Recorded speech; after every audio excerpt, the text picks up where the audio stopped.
I'll talk about this topic, as Professor Ricardo told you. And well, this is not the kind of stuff you can follow easily if you don't have a background on the field. So I decided to, in the first part, talk a little bit about the field and why we do stuff like this. And then we follow to the proper subject of this presentation.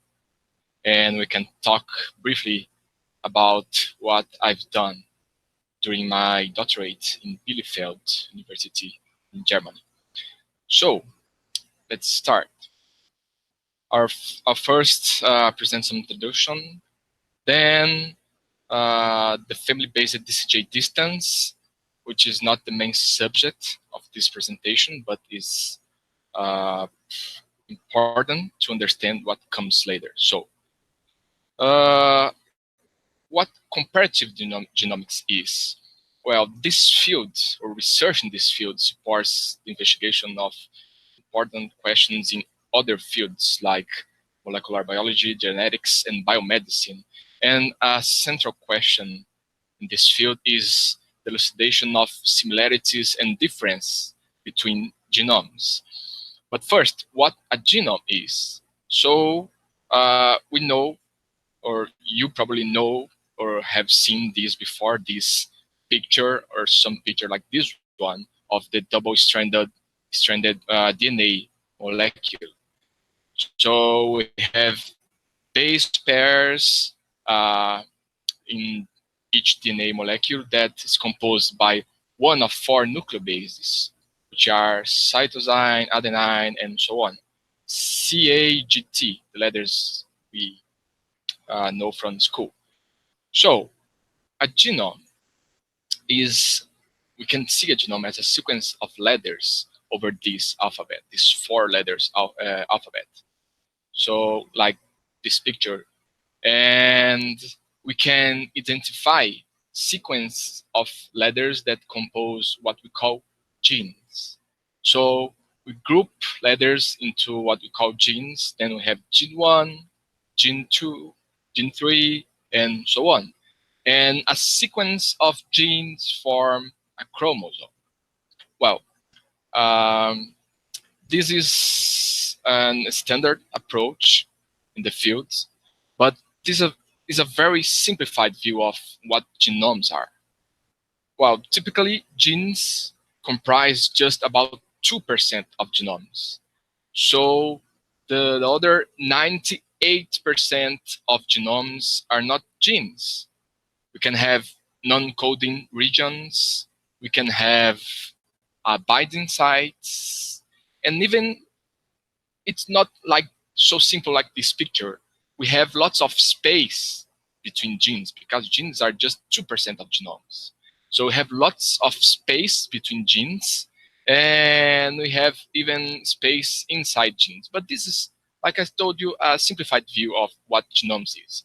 But standard approach consider as regions of interest in genomes just genes, okay? But other approach, there are other approaches that take the whole sequences or many other kinds of regions of interest in genomes. So sometimes we call these blocks, this sequence of letters, blocks of letters, genes, but other times we call them just markers. Markers, it's a more generic term we use to define any kind of sequence of interest, like genes, but like other kinds of regions, okay, in genomics.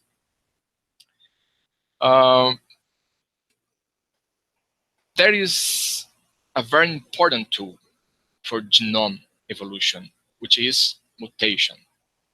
We can have 2 kinds of mutation in genomes. We can have point mutations that change 1 or a few letters in one of these markers or genes, but we can have also higher level mutations or large scale mutations that we call genome rearrangement or rearrangement events.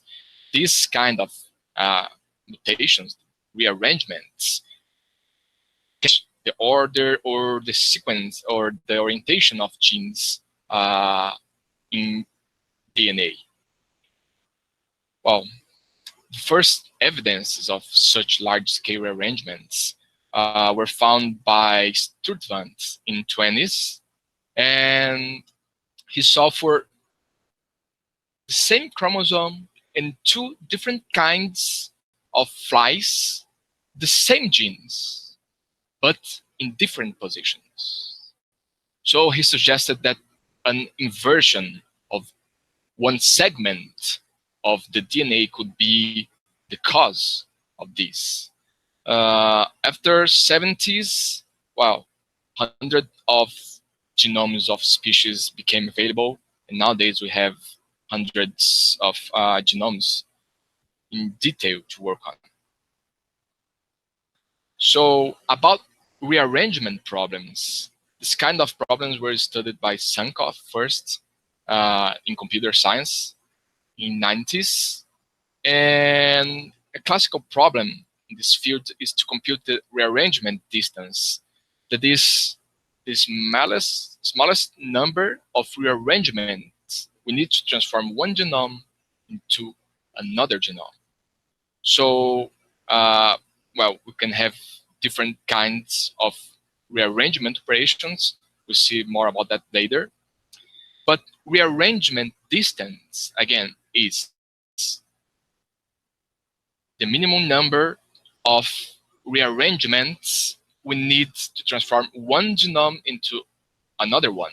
So we have two genomes, and we can say, well, if I have this section changed from here to that place, and if I reverse this other segment, I have transformed one genome into the other one. So rearrangement distance can be used as a measure of how distant species are in terms of evolution. So for instance, you can have rat, pig, and human, and we can ask ourselves, which pair is evolutionary closer to each one?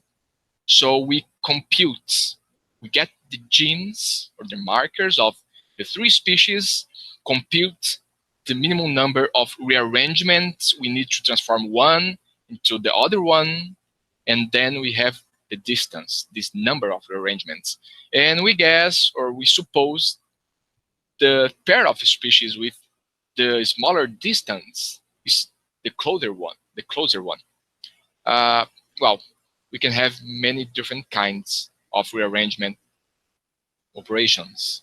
We can have, for instance, reversal that reverse a segment of our genome.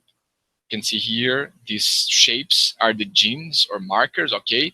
This whole sequence above is one genome, one chromosome of one genome. The one below is another chromosome of another species, let's say. And if you reverse this segment, you get this other one. We can have a transposition that exchanges two consecutive blocks of genes, okay? We can have translocation that exchanges segments of different chromosomes. So we have two chromosomes on the top and two chromosomes below. You can cut here and here and exchange the segments. We can have block interchange, which exchanges blocks, but they don't have to be consecutive.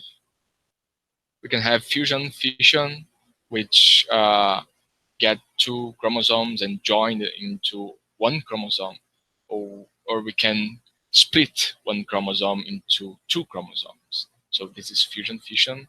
And we can have also deletion or insertion of genes. We have some genes at the top that are not in the genome below. So, but recently, Yankopoulos and others proposed a very powerful model, which is the double cut and join. This double cut and join can represent most of large-scale rearrangement operations, right? And it has a very simple definition. It consists of cutting a genome in two distinct positions. It can be in two different chromosomes, and joining the four resultant open ends in a different way. This problem was first studied for genomes without duplicate genes, and the minimum number of DCJs, of double cut and joins operations, required to transform one genome into another one is the DCJ distance, and it can be calculated by a very simple formula. But first, let's show you what is a DCJ. So we have this genome in the top. We can cut it here and here. So we have four open ends, and we can join these four open ends in a different way. So we can choose to join A with C or join A with D. So if we join A with C, we get this chromosome, which is a reversal of this original segment. This original segment was reversed here. But if we join A and D, we create a new chromosome, new circular chromosome. And, well, we have a smaller linear chromosome here. So just by this one operation, we can mimic or represent many other different kinds of rearrangement operations. So one DCJ can mimic a reversal, translocation, a fusion, or a fission.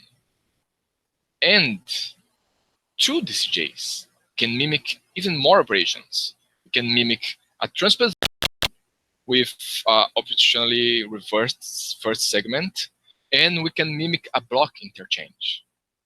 So,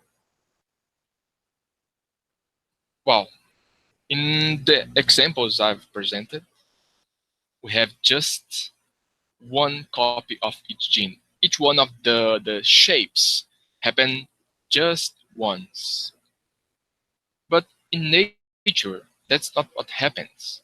We can have, and we usually have, many copies of each gene, or what we call orthologous genes. This happens because of gene duplications. Well, we can have some event during evolution that duplicates 2 or 3 or 4 or 10 genes inside a chromosome. So we have 2 copies of these 2, 3, or 10 genes, but we can have duplication. We can even have duplications of whole genomes, or even triplications of whole genomes. That is very common in plants.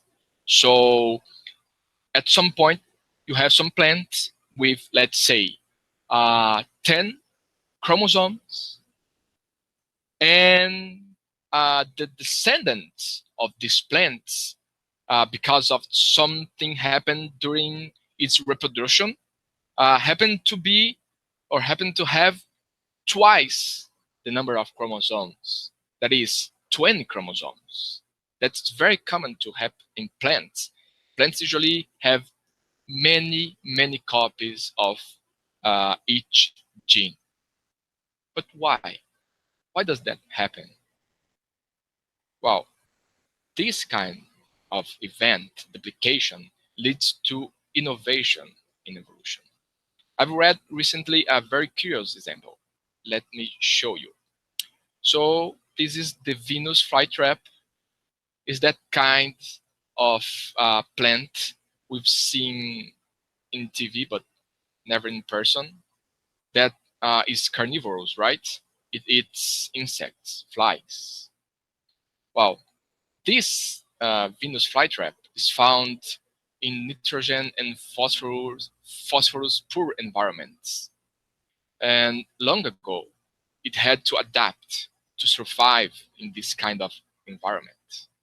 So it had to adapt to digest insects, right? Because not all kind of plants, the first plants in history of our planet didn't eat flies, right?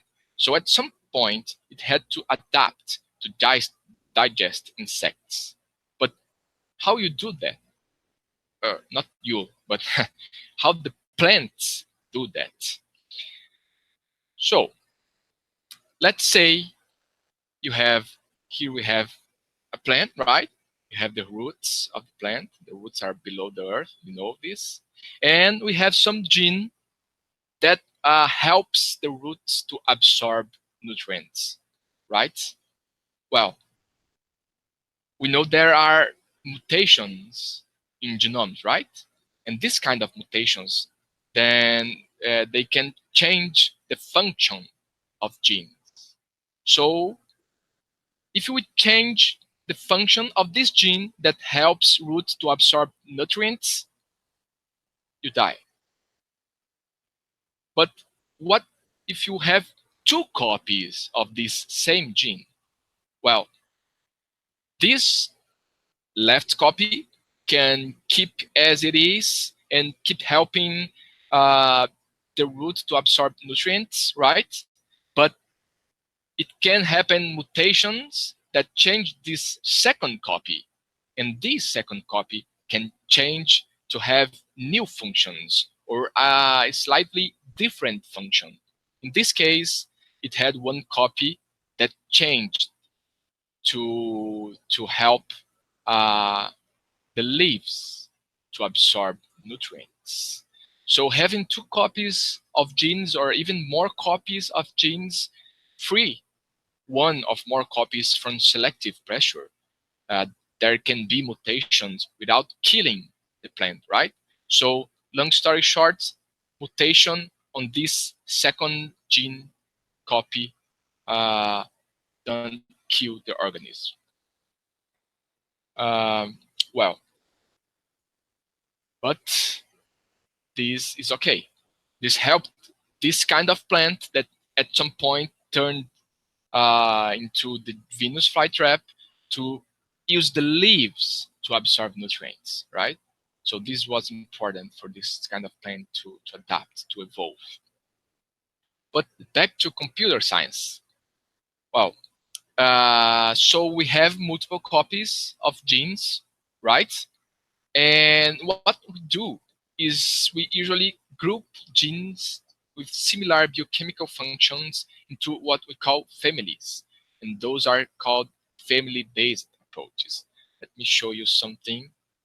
So now we have this kind of chromosomes or genomes, right? Let's say the top one is the chromosome of one species and the bottom one is the chromosome of another species. And we want to compare them. So we have multiple copies of genes here.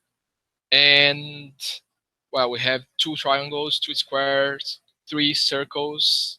And we can say, well, this circle became this one during evolution.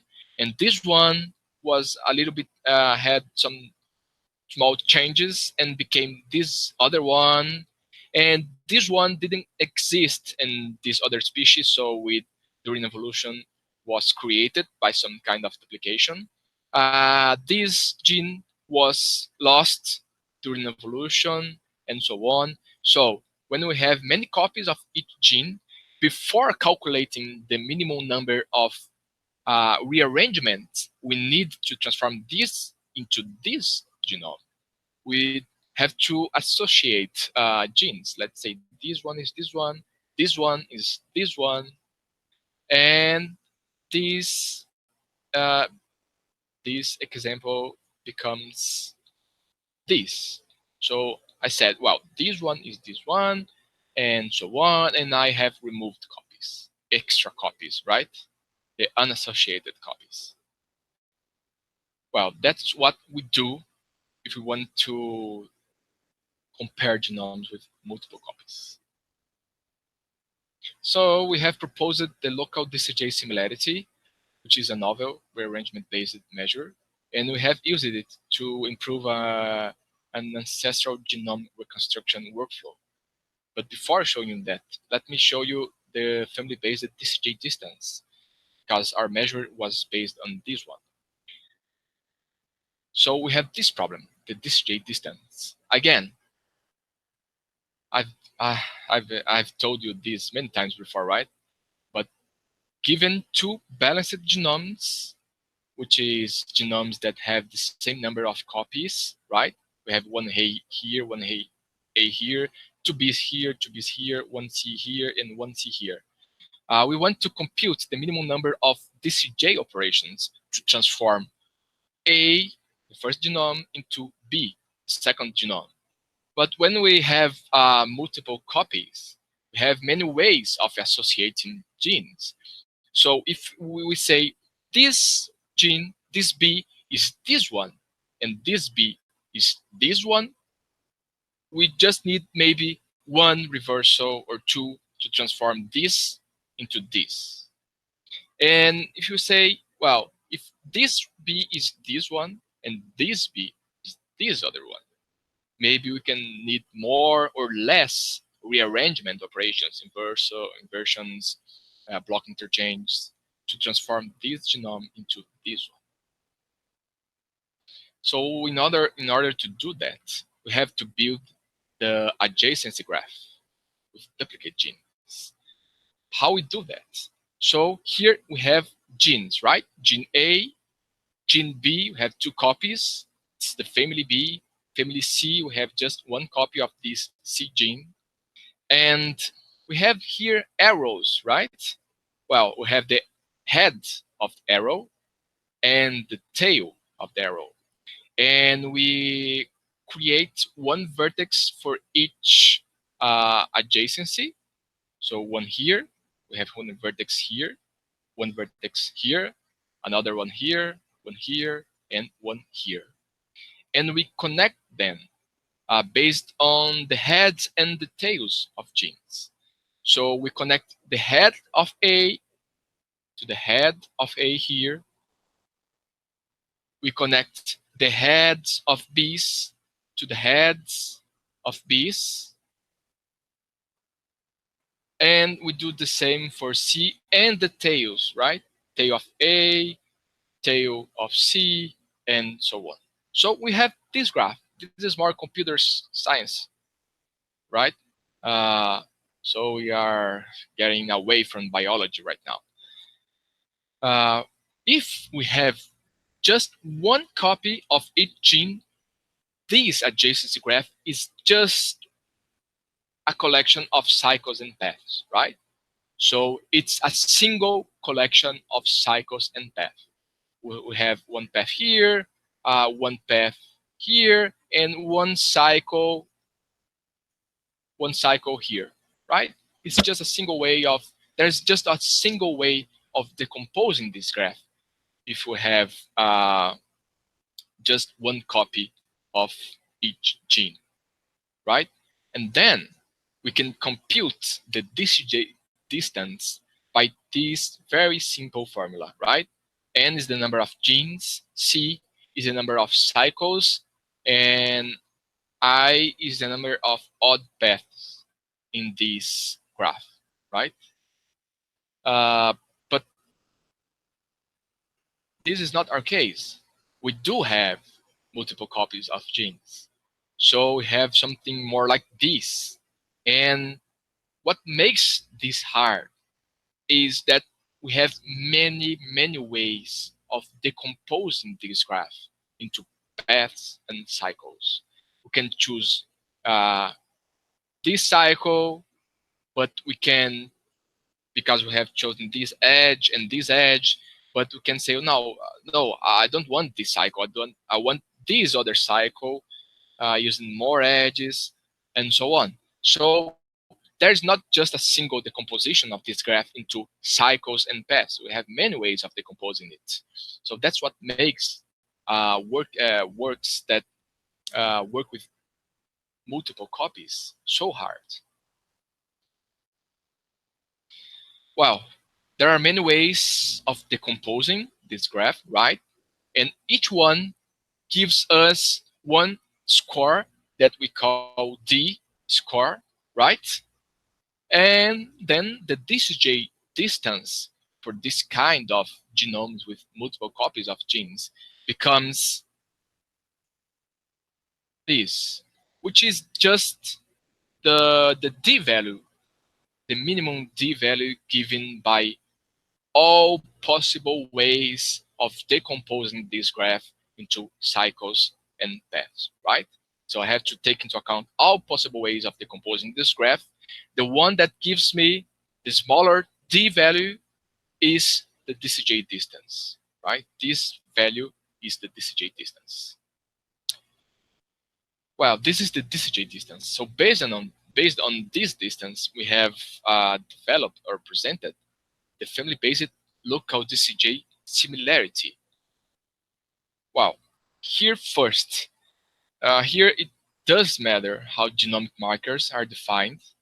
So sometimes we use genes, but other times we don't use genes. We take into account other stuff in genomes that are not just genes, right? So here we say chromosomes are sequences of genomic markers, right? Which is a more generic term to refer to that sequences of letters. And when we say annotate genes, we refer to one specific way of obtaining such genomic markers, which is just look out in some internet database the genes that are in that genome and just take these parts of the genome that comprise genes, right? So why local DCJ similarity? What if we want to analyze how highly diverged genomes are related? So I have this example. Let's say these blocks, these squares in the top are part of one genome of one species, and the squares in the bottom are the genes of another species. So here in red, blue, and green, I have the regions, the sequences of markers, not just genes, right? The sequence of markers that are related, that are similar between those two genomes. But see, there's a lot of gray blocks. Those gray blocks are not related between these two genomes. So we can't just look the whole genomes, right?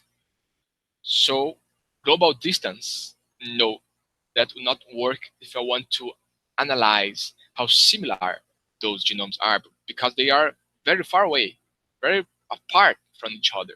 So I have to use some local measure, right? So global distance, not so good, because using global distance, I will take into account these gray regions that are obviously not related. So I need a measure for local regions. Well, what about the local distance? Well, the problem of having a local distance is that I can say, well, I'll then just, let me see if I can zoom this. Oh, right. So let's say, well, I just get these two blocks, and well, I'll just find, it must be easy to find two blocks like this one side by side in the other genome. So I just get these two blocks and say, well, here I have a distance 0. They are completely the same. But well, you are cheating, right? Because there are other blocks that I could take into account. Even those gray blocks, maybe I want to consider them. So, well, a local distance measure will not help me in this case. Oh, this is my example. So I can even get just one block, say, well, I have this green block here, this other green block here, and this is, oh, nice, a distance 0 region in between these two genomes. Well, but I'm cheating, right? I want to take a sequence as large as I can, right? Not just get regions that comprise just one marker between the two genomes. So local distance, no. So we have defined a local genome rearrangement similarity measure in order to deal with that.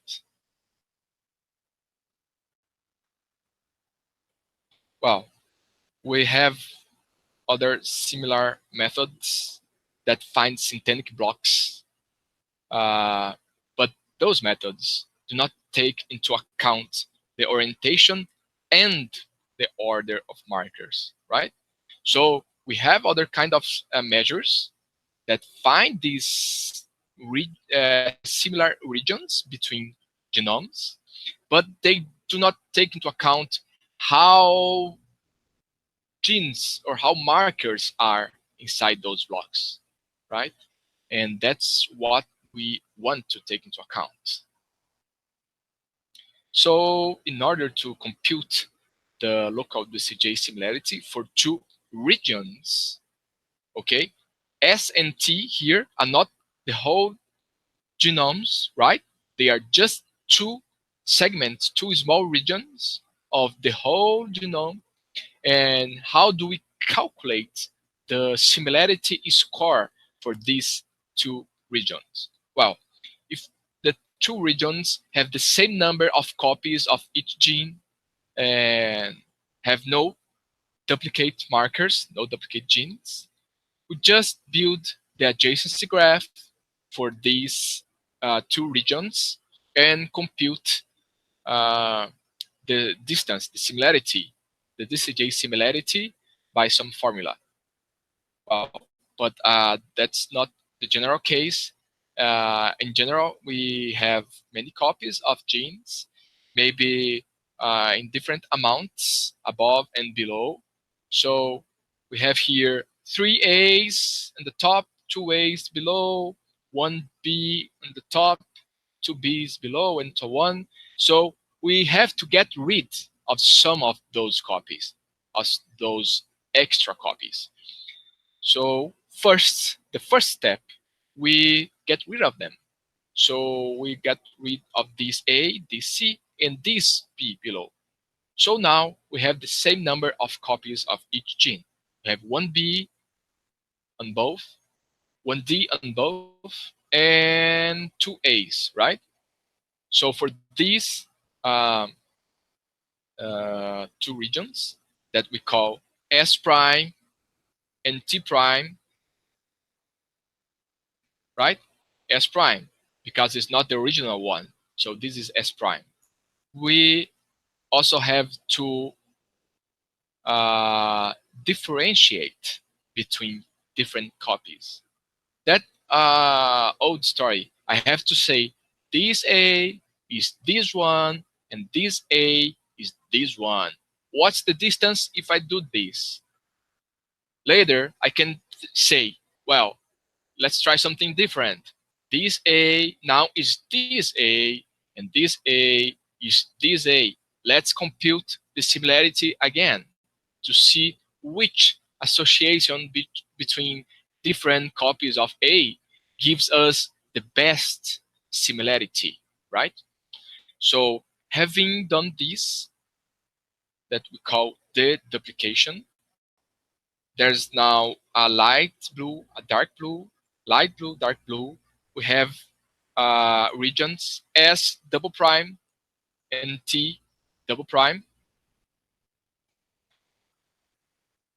Then we can build the adjacency graph. Because I've said this A is this one and this A is this one, we have an adjacency graph like the one we had for genomes that have no duplicate genes. That is, we have just one way of decomposing this graph. So having done that, we can use this formula to compute the local DCJ similarity. That tells us how similar these regions are, right?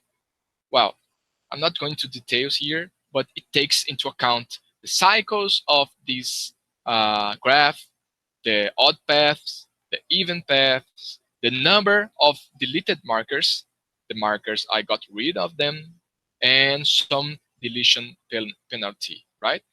And it also uses some kind of function, f, that scores cycles and paths according to their length. I have used this one, but well, doesn't matter now. Why? And then we have asked ourselves what it can be useful for, this local DCJ similarity. So we have built a pipeline for ancestral genome reconstruction.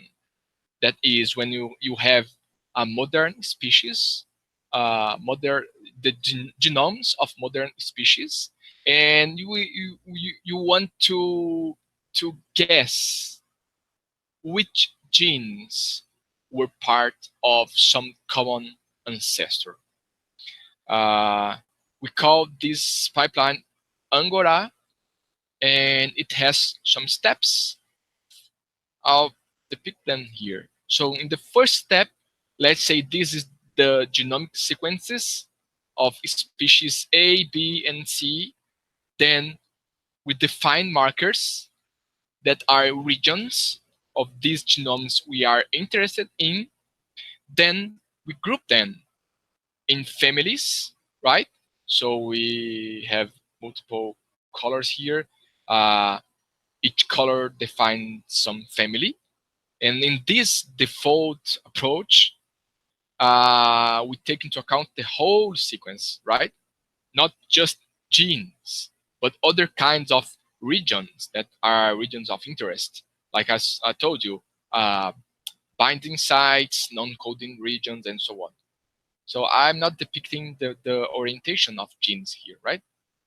So the step 2 is finding synthetic blocks that comprise more or less the same genes. In these 3 blocks, we have green, yellow, and light blue, right? Then we differentiate between multiple copies, right? Like I told you, we had this copy green, blue that became this crossed blue. Then after this, in the last step, or almost the last step, we define these CARs that are contiguous ancestor regions, that are regions, that is sequences of genes that are supposed to be in the ancestor genome. And then given these CARs, we can compute a PQ3, right? Think about a B tree. You must know the B tree, right? Data structure, B tree. And here we have 2 different kinds of nodes. We have P nodes that are nodes, P comes from permutation, right? P comes from permutation because the genes in these nodes, we don't know, or we can't guess the order they are supposed, or they were supposed to be in the ancestor, right? This is not so good. They can be scrambled. But in the Q nodes are good. Q nodes, well, we say, well, this sequence of genes probably were in this same order in the ancestor genome. Well, we have different, our workflow is based in another workflow that use different tools and so on. We have some different steps that I'm not going to detail here. And we have done the ancestral reconstruction for some kinds of plants. We took the grape genome, sunflower genome, artichoke genome, lettuce genome, and coffee genome.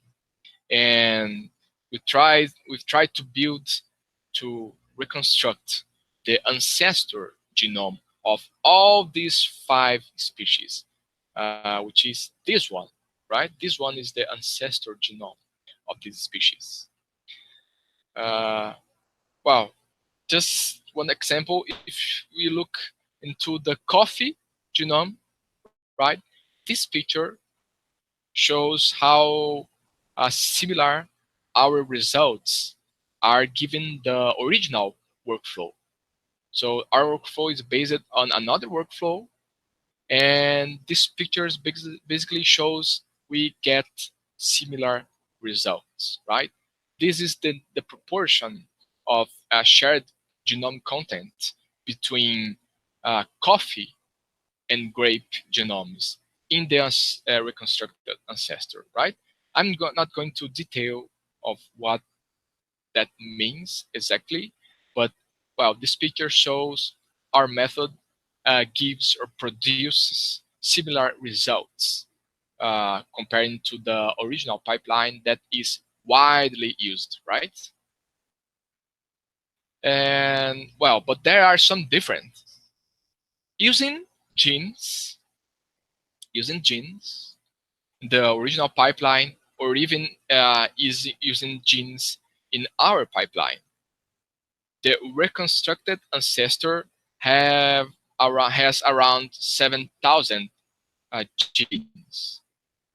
But using our approach, the default method for defining markers in our approach, which is using synthetic blocks and so on, doesn't matter, gives us many more markers. That means we can construct an ancestor genome with a much higher resolution, right? Think about 32,000 blocks. We can kind of guess they are in the ancestor genome of all those species. And the original approach just had 7,000. So this gives us a much higher resolution. And also, using our family refinement method that is part of the local DCJ similarity measure, allowed us to improve what we call fixation. Fixation is the average number of children of Q nodes. Remind, Q nodes are the good nodes, the nice nodes we want in that PQ tree. The P nodes are nodes that we can't guess the order of genes. They can be scrambled. But the Q nodes are the nodes we can guess the order of genes, the order they were in the ancestor. And this is the kind of nodes we want in that tree. So using our refinement that is produced by our local DCJ similarity measure, we could improve from 4.2 to 5, the fixation, the average number of children of Q nodes, or from 4 to 4.6, right? Both using genes or markers that are any kind of regions in genomes, right? If you just take into account genes that are 2% of genomes, we have improved the number of children of Q nodes. And we also use our standard approach, which is take into account the whole genomes and looking for similar regions, doesn't matter if they are genes or not. This standard approach could also improve the number of children of Q nodes that we call fixation, right? So this is what we've done in Bielefeld.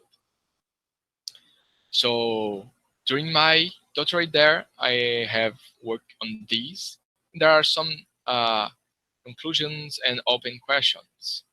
We have used this measure we have defined to improve a popular ancestral genome reconstruction workflow, and we have shown it presents results with increased genome content, that is increased resolution, and increased fixation, which is the number of children of Q nodes. And there are some open questions like the theoretical aspects of the measure and which kind of new applications we could use our measure for. That's it. Thank you.